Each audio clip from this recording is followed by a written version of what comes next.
guys, here we are, Joe from NoReserveClassics.com, and today I have Jesus with me with this absolute beautiful work of art. Jesus, can you tell us a little bit about the build? Yeah, so we started this 69 Camaro for a client, Junior Villarreal.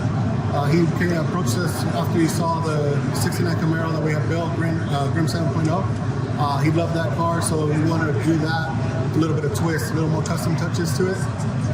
So we started this car here. Sean Smith did all the design work for us. Once we got the design work and we got the direction of where we wanted to go, we started building this car. So if you just walk around and take a look at the car, you notice there's a lot of carbon fiber accents and details. That was a big part of the build that we wanted to incorporate more of that European feel to this car. So it has a custom rear diffuser, custom rear spoiler, the hood's a one-off carbon fiber hood. My family gave us custom materials. They did all the materials for me. My dad and my brothers. Eddie Cotto with the fresh matte glass. Like the fitment on the glass to us is huge, right? That's a big thing. We were just talking about that with another car, actually. Yeah, one-off custom grill that we designed. Evo did all the machining for that. Brothers Composites did all of our carbon work.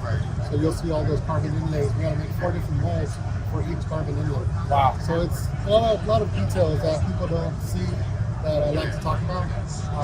Because this car took us 2 years to build. So we could be here all day talking about the I'm car. sure you can. Overall, that's we wanted to keep a little more European feel. Don't take away from the 69 Camaro. Let's just try to enhance it a little bit.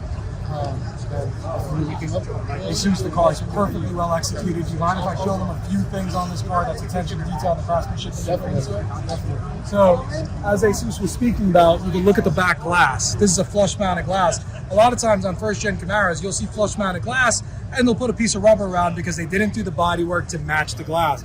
A lot of people don't understand that there's a lot of work put into the body to get that glass to match perfectly. Am I correct about that, Jesus? Yeah. So that's something that you have to start thinking about before you even body work. This is stuff that you have to start addressing when it's metal work. So then we bring the metal close to the glass, get that gap the way we want it, leave a little bit of room for paint and material, and that's how you get this type of fitment. Awesome. Another big thing is my paint guys. Like we did all our body work and paint, so we just to get the lines as straight as possible, crisp, to get that depth in the paint. It's huge. So we wanted this. We wanted you to walk by and get pulled in by the paint on this. And I think my guys nailed it. And I think you executed that really well. But talking about the body work, you'll see the slight modifications in the car where it's been widened. And am I correct about this? Are these rear quarters slightly wider than a factory rear quarter? Yeah, so we pulled it out right at the wheel. We flared that out a little bit there. The side scoops there, we indented the metal, got rid of the 69 Camaro fins. Right. But that's actually a functional scoop to pull down the brakes. Also got some scoops down at the front valance. Those are functional scoops to pull down the front brake. And you were able to fit, is this a 19 or 20 back here? This is a 20. 20. 245, 245, 345. Just in front. 345 millimeters wide. Yeah, 12 and a half inches wide. Front are 9 inches wide. Back to talking about the body work, you see how well done the rear bumper is and how it's flush fitted into the body. Talk about perfection. Seriously, it's gorgeous. All the metal work. My guy Daniel Aguilar, top metal guy. He did all the metal work. Engine bay is all handcrafted in metal by Daniel. So the front of this car is actually very interesting, right? So non-RS style, very factory 69 style over here with a slight twister, a slight modern twister, right? Yeah. So we had already done the RS with the highway lights in our previous Camaro. So this time we wanted to leave the headlights exposed. What could we do a little different, but still keep it GM? Right. So then Sean Smith came up with this design. We still have the horizontal grill slats with the carbon fiber inlays in there. And we executed it as close to the design as possible. Yeah, so we did that. Carbon fiber front bumper. We ended up painting it to kind of follow the paint scheme of the car. Then we go into the engine bay. The engine bay, we wanted this to look like a floating jewel inside this engine bay. No wires, get everything tucked as tucked away as possible. Yeah. And then all the sheet metal is all handcrafted. And then just a lot of little detailed stuff with the vents and the hood scoop cover. So that's just the cover. The actual intake tube is below that. And then there's a big air box underneath the car. Right.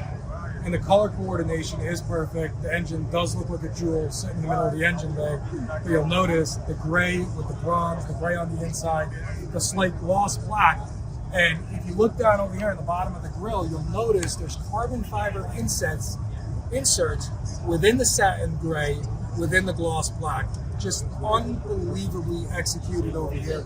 The engine was executed phenomenally.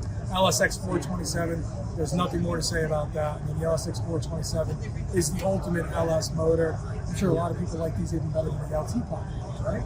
I mean, the LT platforms are starting to become, a lot more popular. So you see all the LT4s and LT5s. Yeah. And this particular customer wanted to run the 2.0 Whipple on it. Yep. So we did the 427 LSX and dark black.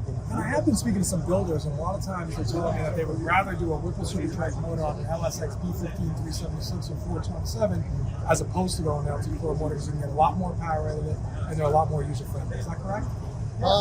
It's a personal preference. Is it? Okay. So we actually have a build right now that we're doing LT4 in, and I guess I'll have to let you know once I drive it and see which one I like best. All right, Jesus, it was an awesome pleasure, man. Beautiful Pleasure car. talking to you. Thank you, sir.